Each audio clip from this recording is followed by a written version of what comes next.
ఢిల్లీకి red alert. Pak యుద్ధ విమానాలు చిత్తు. 334 పార్టీలపై ఈసీ వేటు. మోదీకి రాఖీ కట్టిన చిన్నారులు. ఇలాంటి ఇంట్రెస్టింగ్ టాప్ 10 నేషనల్ న్యూస్ ఇప్పుడు చూద్దాం. ఆపరేషన్ సింధూర్ సమయంలో పాక్ చెందిన 5 యుద్ధ విమానాలను మన సైన్యం కూల్చేసినట్టుగా వాయుసేనాధిపతి air chief marshal AP Singh తెలిపారు. దాయాది వాయుసేన సామర్థ్యానికి జరిగిన నష్టంపై భారత్ ప్రకటించడం ఇదే తొలిసారి. కేవలం 80 నుంచి 90 గంటల్లో చాలా వరకు లక్ష్యాలను సాధించామని తెలిపారు. దేశంలో రాజకీయ పార్టీల జాబితాను కేంద్ర ఎన్నికల సంఘం సవరించింది. గుర్తింపు పొందని 334 రాజకీయ పార్టీలను జాబితా నుంచి తొలగించింది. నిబంధనల ప్రకారం ఈసీ వద్ద నమోదైన రాజకీయ పార్టీలు 6 ఏళ్లలో కనీసం ఒక్క ఎన్నికలోనైనా పోటీ చేయాల్సి ఉంటుంది. ఈ పార్టీలు 2019 నుంచి ఒక్క ఎన్నికల్లోనూ బరిలోకి దిగకపోవడంతో వేటు వేసింది. జమ్మూ కాశ్మీర్లోని కుల్గాం జిల్లాలో మరోసారి ఉగ్రవాదులు పేటరేగిపోయారు. ఉగ్రవాదులకు భద్రతా బలగాలకు జరిగిన కాల్పుల్లో 2 జవాన్లు మరణించారు. మరొక 10 మంది జవాన్లకు గాయాలయ్యాయి. 9వ రోజు ఉగ్రవాదుల కోసం అకల్ అటవీ సెర్చ్ ఆపరేషన్ కొనసాగిస్తుండగా భద్రతా బలగాలు ఉగ్రవాదులకు మధ్య కాల్పులు జరిగాయి.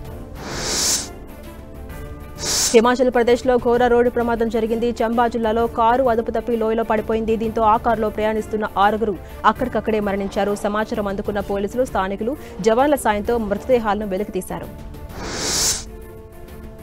జార్ఖండ్లో 2 గూడ్స్ రైలు ఢీకొన్నాయి. తెల్లవారుజామున చండిల్ సమీపంలో జరిగినటువంటి ఈ ఘటనలో దాదాపు 20 వ్యాగన్లు చెల్లాచెదురుగా పడిపోయాయి. దీంతో చండిల్ టాటానగర్ మధ్య రైళ్ల రాకపోకలకు అంతరాయం ఏర్పడింది. పలు ఎక్స్ప్రెస్ రైళ్లను దారి మళ్లించారు అధికారులు.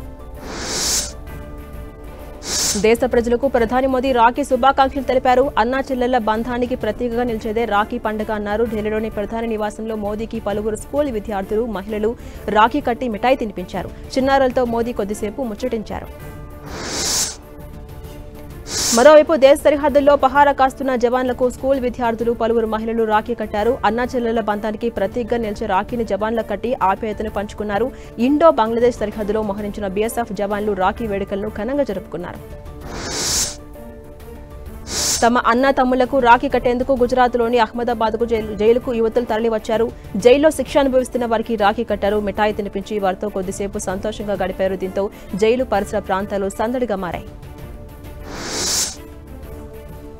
ఢిల్లీలో రాత్రి నుంచి కంటిన్యూస్ గా పడుతున్న వర్షానికి నగరంలోని రోడ్లన్నీ జలమయంగా మారాయి. భారీ వర్షం కారణంగా నగరంలోని రాకపోకలకు తీవ్ర అంతరాయం ఏర్పడింది. వర్షం కారణంగా 90కి పైగా విమానాలు ఆలస్యంగా నడుస్తున్నాయి. మరో 4 రోజుల పాటు 4 విమానాలు రద్దయ్యాయి. దీంతో ఢిల్లీకి భారత వాతావరణ కేంద్రం రెడ్ అలర్ట్ జారీ చేసింది.